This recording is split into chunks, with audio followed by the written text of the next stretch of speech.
जी के गोष्ठी। जरा सोचिए, एक ऐसा वक्त जब हजारों सालों से इंसान की सबसे बड़ी टेक्नोलॉजी पत्थर थी। शिकार करना हो, घर बनाना हो या अपनी हिफाजत करनी हो, सब कुछ पत्थर के ही भरोसे था। लेकिन फिर अचानक कुछ बदला। ये कहानी उस क्रांति की है जब पत्थर की दुनिया में पहली बार एक चमकदार नई चीज आई, धातु। तो सवाल ये उठता है कि जब हजारों साल पुरानी पत्थर की टेक्नोलॉजी पहली बार मेटल से टकराई तो आखिर हुआ क्या? ये सिर्फ एक छोटा मोटा बदलाव नहीं था, ये इंसानियत के सफर में एक नया मोड़ था। और इसी सवाल का जवाब हमें इतिहास के एक बहुत ही दिलचस्प दौर में ले जाता है, जिसे हम कहते हैं ताम्रपाषाण युग, यानी पत्थर और तांबे का युग।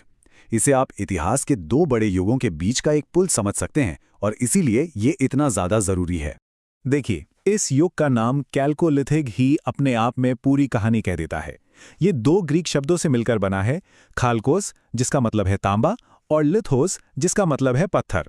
मतलब इसके नाम में ही पुरानी और नई टेक्नोलॉजी का वो अनोखा संगम छिपा हुआ है। तो टाइमलाइन पर यह दौर आता कहाँ है?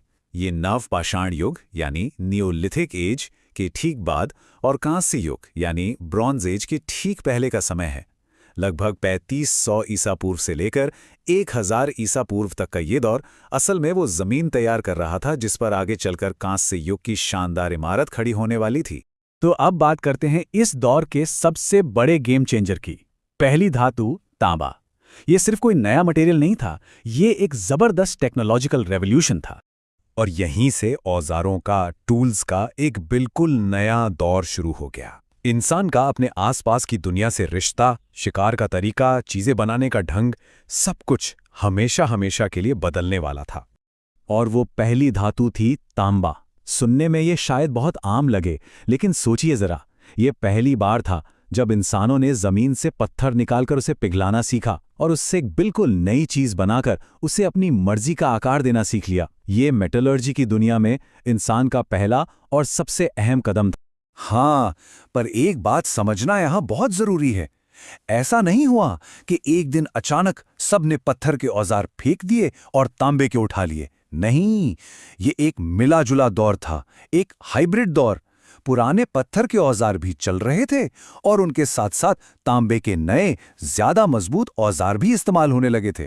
टेक्नोलॉजी तो ठीक है, लेकिन किसी भी समाज को आगे बढ़ने के लिए और क्या चाहिए? खाना।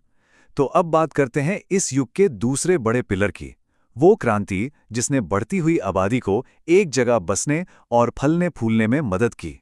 बस्तियां तो बस रही थी, लेकिन इतनी बड़ी आबादी का पेट कैसे भरता? इसका जवाब मिला पशुपालन में। गाय, भेड़ और बकरियों जैसे जानवरों को पालतू बनाया गया। ये जानवर दूध, मांस और ऊन का एक चलता फिरता जरिया बन गए।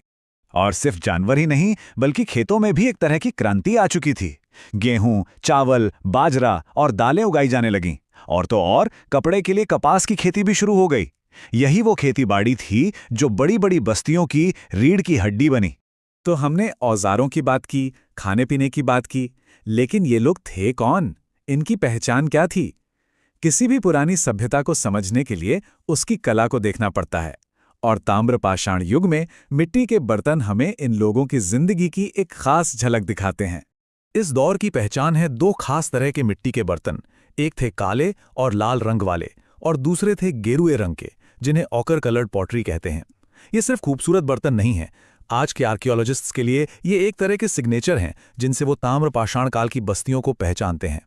तो इस पत्थर और तांबे के संगम की विरासत क्या रही? इसने आने वाले हजारों सालों के लिए कौन से दरवाजे खोले? चलिए अब इस पूरी कहानी को समेटते हैं। तो इस पूरे युग को हम तीन बड़ी बातों से समझ सकते हैं। पहला, धातु का जादू यानी तांबा। दूसरा, खेती और पशुपालन से आई स्थिरता। और तीसरा, मिट्टी के बर्तनों में झलकती उनकी एक अलग पहचान, उनकी अपनी कला।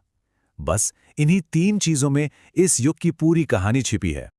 और सबसे जरूरी बात, ये सिर्फ कुछ खोजे या आविष्कार नहीं थे, ये वो बुनियाद थी, वो नींव के पत्थर थे जिन पर आने वाली महान सभ्यताओं की इमारतें खड़ी होने वाली थीं।